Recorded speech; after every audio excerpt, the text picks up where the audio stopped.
सुप्रभात आदरणीय अभिभावकगण एवं मेरे प्यारे बच्चों। हिंदी व्याकरण कक्षा 3 में आप सभी का हार्दिक स्वागत है। बच्चों, आज हम सफाई का महत्व पर अनुच्छेद लिखेंगे। हमें सबसे पहले ये समझना है कि अनुच्छेद लेखन क्या है।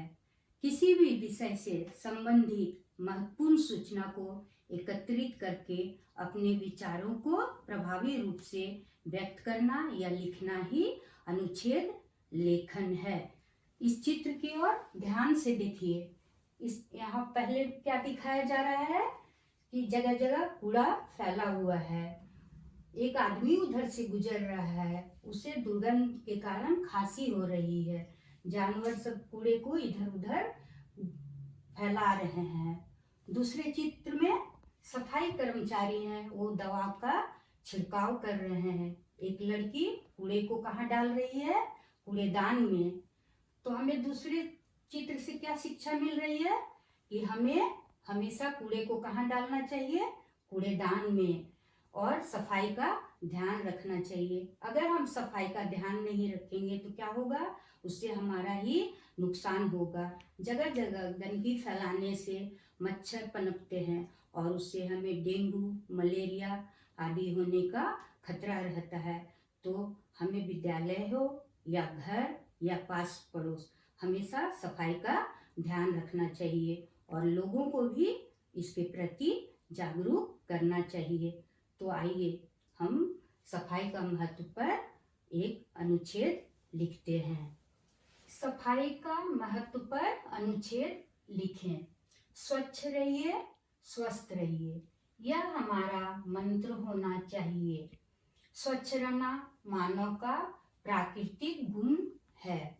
आजकल शहर हो या गांव, जमीन और जल में कूड़ा फेंकने से प्रदूषण बढ़ता जा रहा है। मिट्टी, वायु और जल के प्रदूषित होने से तरह तरह की बीमारियां हो रही हैं।